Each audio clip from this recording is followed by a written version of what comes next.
always been voyagers, seekers of knowledge, wayfinders who looked to the sun, wind, and stars for guidance. Explorers who have ridden the ocean swells and journeyed the currents to new lands. We are the children of Te Moana Nui a Kiwa, the people of the Pacific.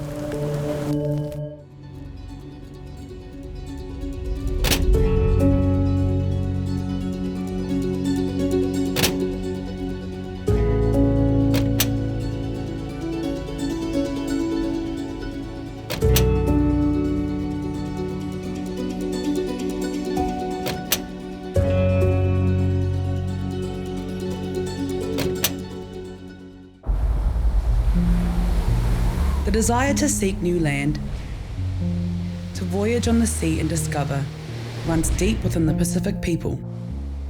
We are the sea, we are the ocean. Oceania is us. There was a war back in Tonga. Mum's father did a great service for the king. So as a reward, he was asked to carry a pig on his back, and where he started and put down the pig is what he will own in that island. That can't be taken away by the government because this was a gift for his hard work. So he's come from a family who always work hard to serve people. And I think that's really what influenced me.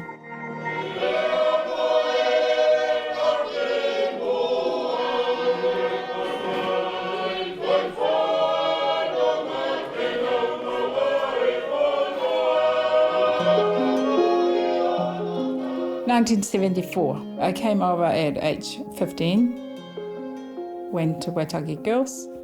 That was a culture shock.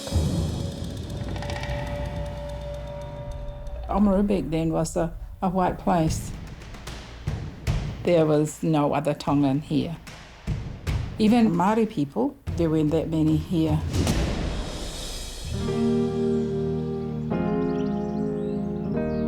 It was difficult for a start, because I was isolated from the family, being a boarder as well. People were speaking too fast. It took a wee while for me to actually translate that in my head. I used to be angry with Mum. Why did you bring me here, you know? Mum, you were so mean to bring me here, you know? E kai ke ne auhaka te ne mao e moi tangata. Mana. Tina ko kore pe te whakaonga pe tau wholofola ka taki.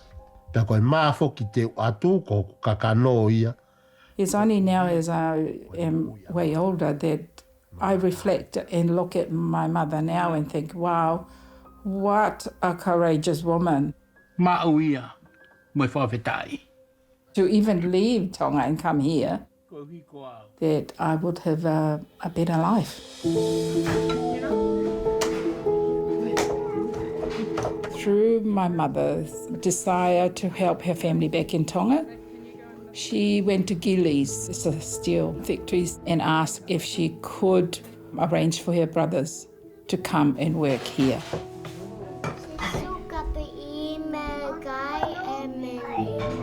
Very good. Hey! They were able to send 6 men at a time. My mother was able to arrange that the men would have their rent paid, power, a certain amount of food, and then the rest was locked away in their bank account. And then when they're ready to leave, take their wages back home. So that's how Tongans actually arrive and stay here.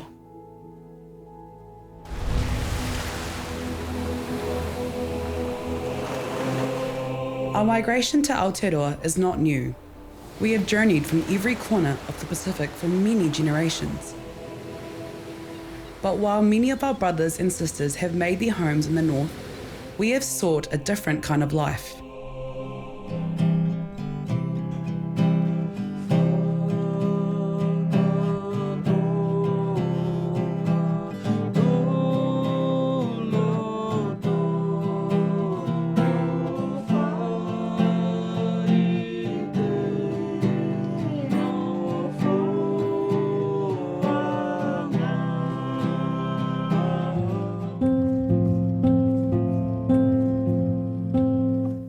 My dad was a seafarer. In Tuvalu means they leave home for the whole year or 2 or 3, working on foreign vessels. So my dad sacrificed his time being with us just for us to get by. We spent most of our growing up with our mum.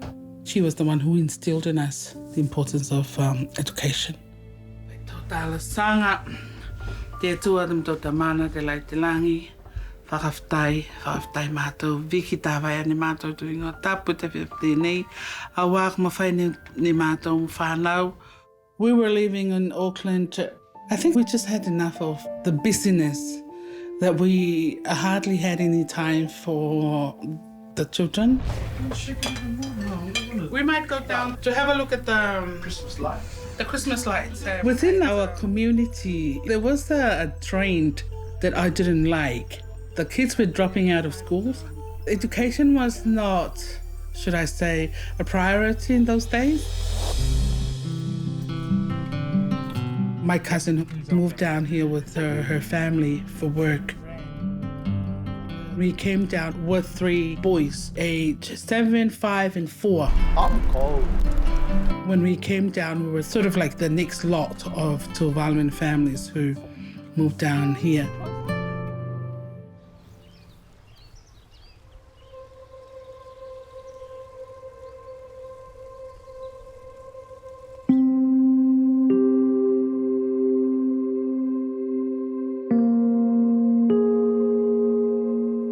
We were living in Wellington and my parents separated.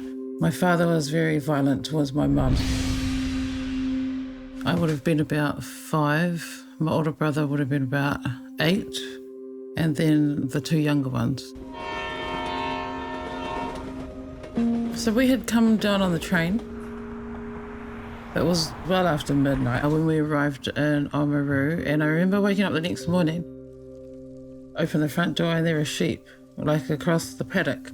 And I'd never seen sheep before because we'd lived in the city. I knew from then that things were going to be a lot different.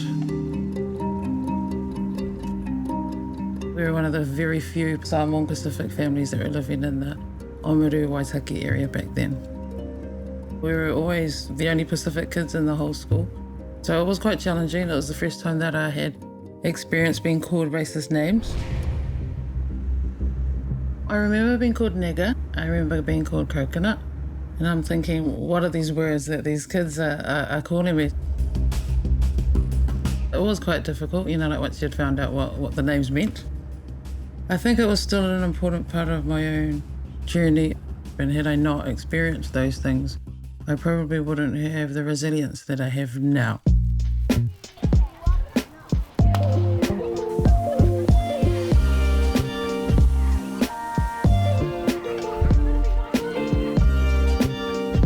My mum had a sister living here who was my Auntie Tima. My mum, she always tried to put on a brave face.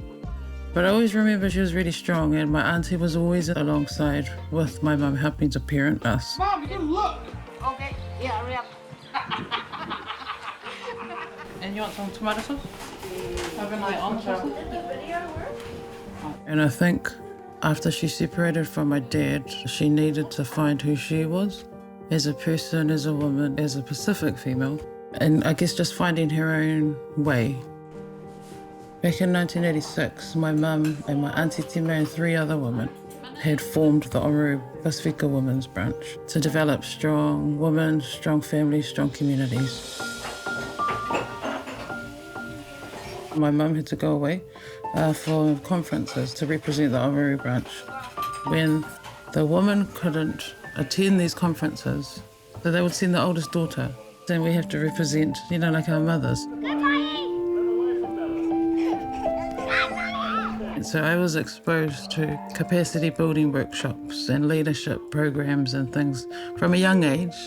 And I guess for me, I hadn't realized until I was older that these 5 women, they were developing leaders.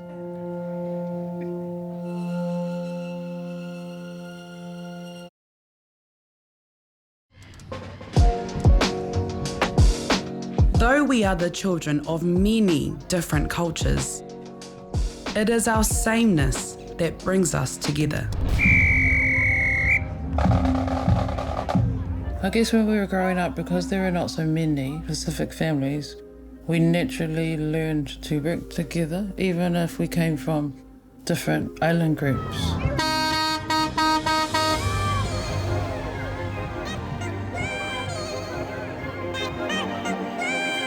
And then over the years, our population has increased.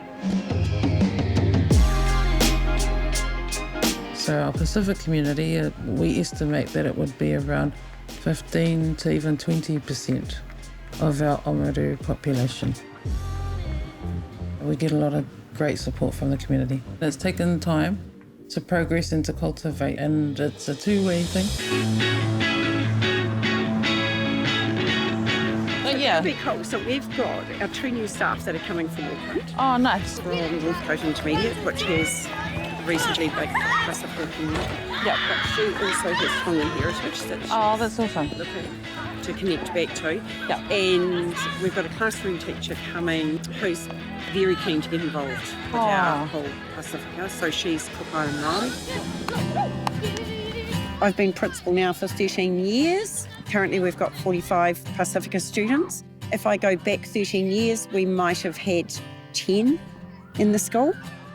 So it's a growing community, and with that, there's a real vibrancy that comes.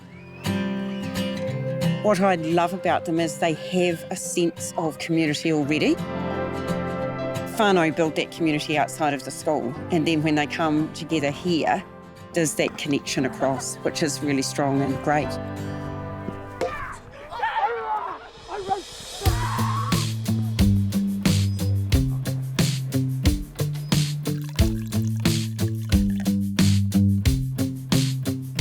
The Pacific identity here in Oamaru, seeing it grown from 1 family, 2 families, 3, 4, 5, 6, to now I don't know all of the Tongans that are here in Oamaru.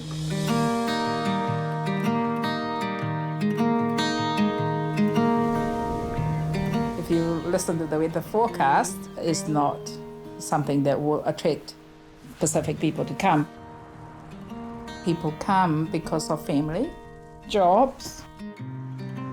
Their wages are not all going to be absorbed in, high rental.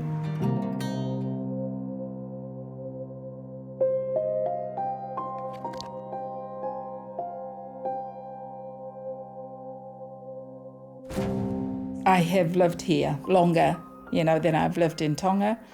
Married to a Palangi as well. I also go to a Palangi church.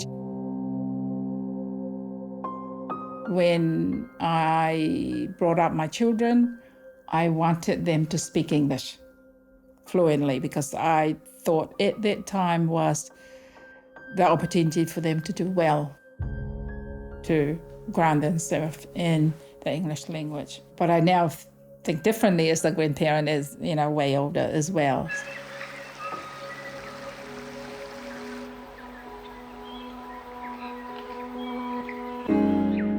I have got a daughter-in-law who's part Māori, part Tokelauan, as well as Kiwi. So it is important for them to actually remember that they are made up of different ethnicities that you value.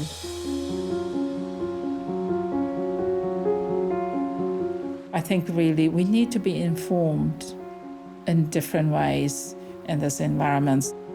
I say to the kids, remember their roots, value their culture, and know how to actually be in the Western world and in the Pacific world as well.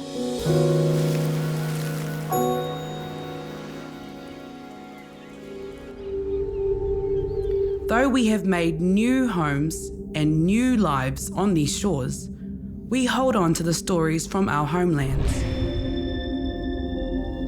Because as the world changes and the seas rise, our oral traditions are what keeps our island cultures afloat. So, what we're going to do, first of all, is introduce ourselves. You say your name, you say how old you are, and favorite food. Oh, Belinda, I'm from Auckland. My name is Talaima. I'm from Monroe. You notice those two ladies are not speaking by the rules? Can you tell us their favorite food, eh? My favorite food is marshmallow. It is very, very important to retain our culture. My fear is that one day Tuvalu will not be there because of climate change. I knew that my mum's island was eroding at high tide and when it's bad weather. Most of that side of the island swallowed by the sea. The water's coming from the ground up instead of the sea. It's seeping through the ground, which makes the flood worse. I am grateful that we are around this campfire with each and every one of you tonight. Also hoping better relationships with everybody around me and build more networks. Because the more networks we have, the better opportunities we have for our Tuvalu community. The islands, I think, will become unlivable. The worst case scenario, there won't be any Tuvalu physically, but the Tuvaluans overseas will be the ones who are going to carry on the legacy of Tuvalu.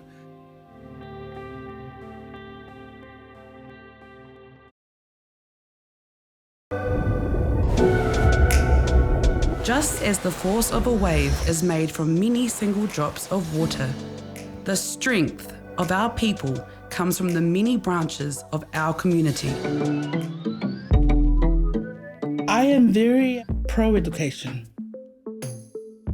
When my kids were growing up, my husband was working full-time. I was working just part-time while raising our kids. And I started to study as well.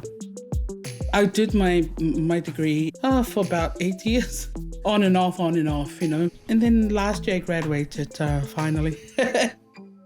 My eldest son is studying at uni, and I wanted to finish before he finishes. If we step up and get into roles of governance, into roles of leadership, where it's predominantly white spaces, I think that is important for us to have a voice in those spaces.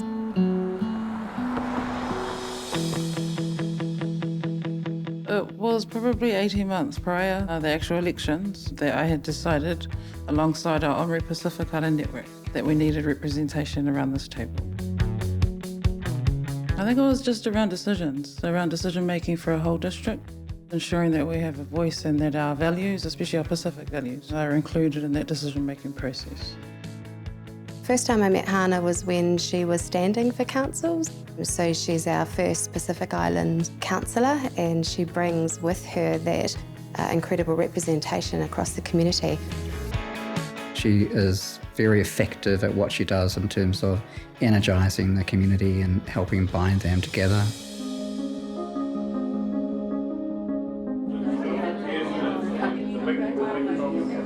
Apart from council, most of my time is volunteer. We don't really call it volunteer.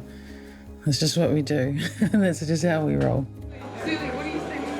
The concept of tautua is the concept of service in our Samoan culture, and you learn that as a young child making cups of tea for people when they come. So that becomes extended to the whole community, and you're not making cups of tea, but you're helping to support them.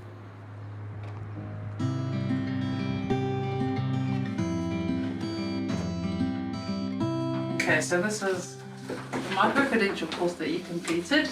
Yeah. And all the different units that you did, which is awesome. Program credits 23.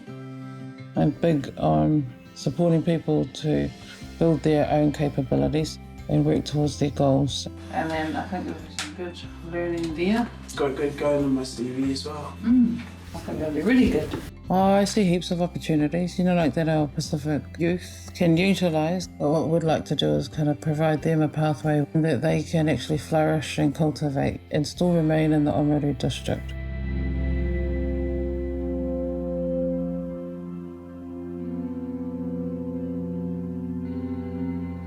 When we look at achieving those overall kind of goals, that's when we can kind of all respect each other's identities but still be able to come together and work together towards the greater good, and especially around future succession planning and building capability of our Pacific families.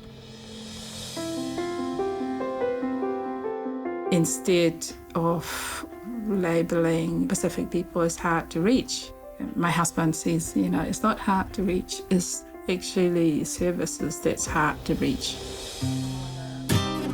My job is mental health nurse in the community mental health service. Being a Pacific person, I'm aware that Pacific people and Māori do not seek help early when it comes to mental health. So my job is to encourage my team here to be responsive, because when they come in, it's because they definitely need the service, and that is that golden opportunity to be able to help them and make a difference and make them feel that they can seek help from the mainstream. That is something I'm passionate about, that I'm able to advocate hard within the workplace, but also outside the workplace as well. We are going to the first combined churches get together today, and education is the theme. Apparently, Oamaru is the fastest growing town for Pacific population. My speech is actually going to be on mental health, using the idea that education is not restricted to academic context.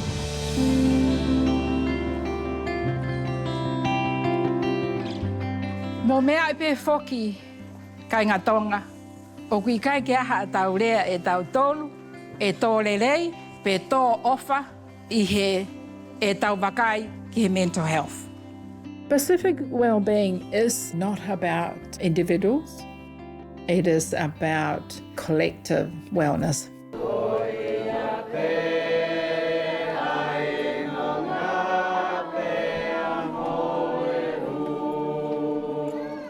Even though we're small, we are contributing hugely to the community in a positive way. We certainly are punching above, our weight here. We need to continue to work hard to make sure that, we help our people.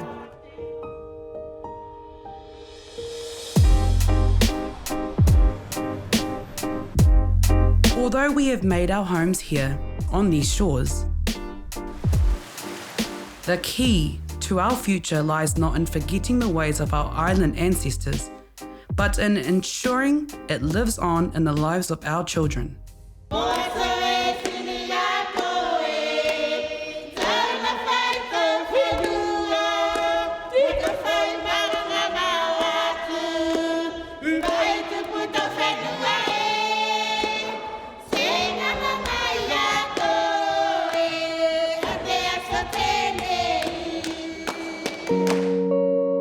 We come together now and then to do our traditional dance called whātele. Everyone sits on the mat, the men beat the box.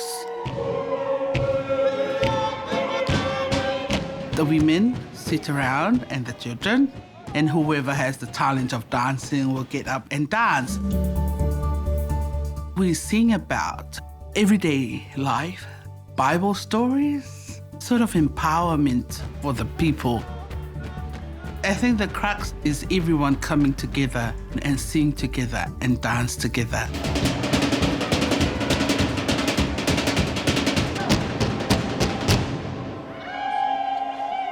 For the kids, they see our culture through our eyes. When we took them a few years back, 2017, to Tuvalu for the first time, everything came into reality. You know, whatever we've been telling them, it's sort of like, you know, they were experiencing it. And that was priceless.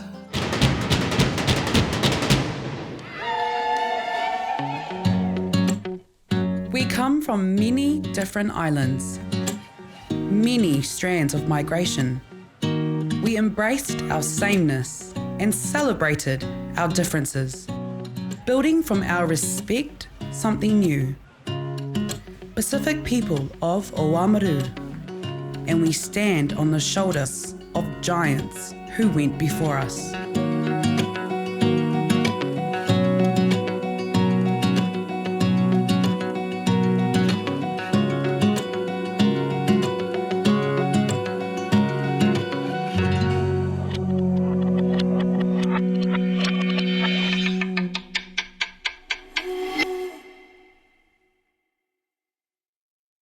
Supporting local content so you can see more of New Zealand on air.